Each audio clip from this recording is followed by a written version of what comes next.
Okay, so now I'm going to show you how you can import media and start working with media in WeVideo. So the first thing that you have to do is you're probably at the shared media tab. You need to click on the folder for your media, and it's probably empty. Mine is a little bit full because I've been using WeVideo for a while, and these are all media clips that I've already added to the program. So in order to add your pictures and your video clips, what you're going to do is click the upload button, and you're going to browse to select items that are on your computer. So I'm just going to bring a couple of, you can hold control down and select more than one item. I'll take that video also. And when I click open, they all are loaded into the screen. One thing you may have noticed when I click import media, you can click browse to select items on your computer, but I can also import items that I have saved in my Google Drive. So I would just click on Google Drive, and it's going to ask me to confirm which Google account I would like to access. And I'll choose my school one. And then it loads up my drive, and I can choose items that I have saved in my Google Drive. So we'll take this picture and this picture. It's a really nice option for students, and it works really well in a Chromebook when they're importing items that they've got saved in their drive. Other ways that you can bring media in, you can click on this record button here, and you can either do a recording of your screen, which is kind of similar to what I'm doing right now. They call it a screencast, where you're recording what's happening on your screen. The other thing is recording a webcam. So you have a built-in webcam on your laptop or your computer, and this will videotape from that. So that's another option. You also have the option of recording just your voice for voice overlays or for narrating a video. To do that, what you're going to do is click on the microphone. There's a couple different things you can do. You can hit preview while recording, and that will run through your entire video as, in real time as you're recording. So if I chose this, I would also say, mute any audio that's in the clips, and then it kind of allows me to line my voice up with what's on the screen.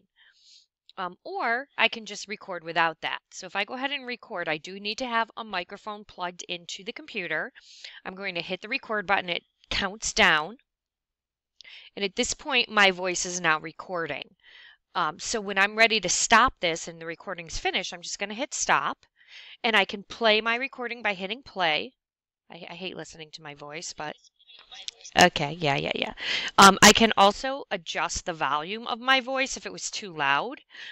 If I hate it, if what I did was horrible, I'm just going to go ahead and hit trash and start over again. If I like it, I'm going to go ahead and hit the done button, and it will add that to my media. And for some reason, when you first add in new clips, they show up at the bottom first, and then eventually the next time you come in, they'll be rearranged alphabetically. But your audio recordings always show up at the top, and they're usually date and time stamped, so it's kind of like whatever you did most recently will show at the top first. All right, so that's how I get media in. I can also, you can also share media, or administrators can share media so that everybody in your organization has access to it. I'm not going to really get into that with you right now. We're just going to focus on using the program. That's something that you would probably, if you wanted to have shared medium, like media for your entire class, that you'd probably work with your computer resource teacher to set that up for you anyway. So back to my media. Items that I want in my video, I'm going to add to my timeline. So I'm going to drag down a few pictures. And you always want to butt them right up next to each other. You don't want to have gaps in between your items on your timeline. If you do, when you go ahead and hit play, it's going to show a black screen there. So it's really important not to have any gaps. The other thing is that each picture, when you first bring a still picture down, it defaults on the screen for 5 seconds. You can change that by a couple different ways. First of all, you can click on your picture and you can just drag it out, and it kind of tells you like how long it's on the screen. It gives you a little number over it. So I can make it as short or as long as I want by just clicking and dragging these pictures. I'm going to add a video clip in as well, just so we can show a few different types of things.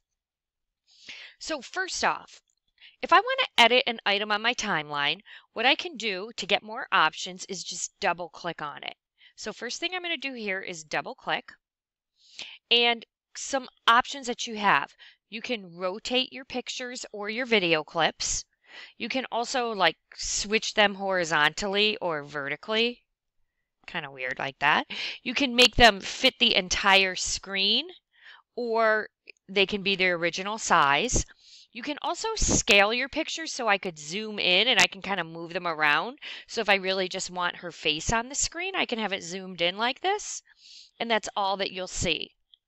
I can also zoom in a lot smaller, and you can have multiple pictures on the screen at once, so they can overlap and layer each other. And we'll talk about that a little bit more in a little bit. I'm just going to do that, leave that for now. Other things that you can do here. This guy right here allows you to do what we call animation.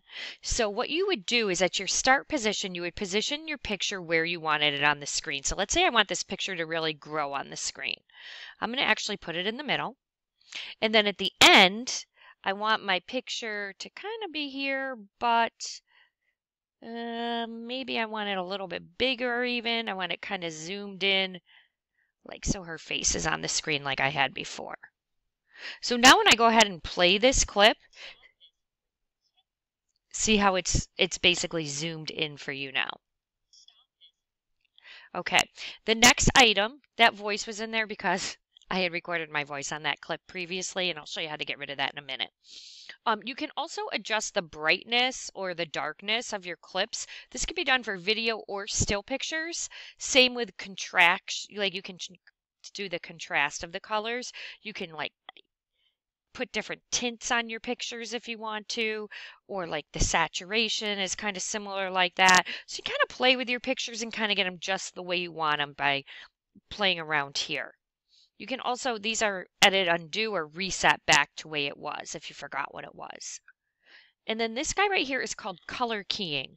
I'm going to save this for the green screen picture so I can kind of show you how to do that. But once you're done, you got the picture the way you want it, you click done editing, and now the picture is how you changed it on the screen. I'm going to go to this green screen picture for a minute. Now, again, I have all of the same options here. I can do just about everything that I want. But if I come to this last option, this color keying, which I didn't show you on the last picture, because it's really ideal for a green screen. But you can really get rid of any color in a picture and make it transparent. And this works for a video clip as well. You just grab this eyedropper and you're going to click the color you want to disappear. So in this case, green. So it disappears. If you have similar green colors in other parts of your picture or your clip, you may need to play with these like defringe buttons, because what that will do is it'll give you like cleaner lines about which shades of green are being eliminated. Now mine is pretty, it was a pretty clean elimination, so I don't really have to play with that too much. So when I go and do done editing, you'll notice that it still looks like I have a green screen here. Okay, but now let me take a picture. I don't know, maybe something a little more interesting. We'll put this guy somewhere interesting if we have a good background. I don't really have many good backgrounds, but all right, let's put them in their school hallway. So I'm going to take this picture, and now, right, notice how he didn't show up? The reason why that is because whatever is on top has to be on the top line. So because he's going to need to be on top of this picture, I need to switch the orders of. This guy's my playhead here, so when I move my playhead now, notice he's in this picture. I can also move this guy around on the screen. So if I, whoops, let me hit the wrong one. If I double click on him, I can still move him. So for instance, I can still make him a little bit smaller and bigger, but I can also say, you know what, I kind of want him a little taller. He looks a little small there, but we're going to just have him kind of like leaning against the glass in this picture. So when I say done editing now when you play this picture, you've got this guy in the middle of it. Okay, this voice thing is kind of a problem. I need to This is why, because these are the recordings I did before and they're still down here. I'm just going to drag over them. Whoops, sorry. And just hit delete on my keyboard and get rid of them all. So now when I hit play, I won't hear that anymore.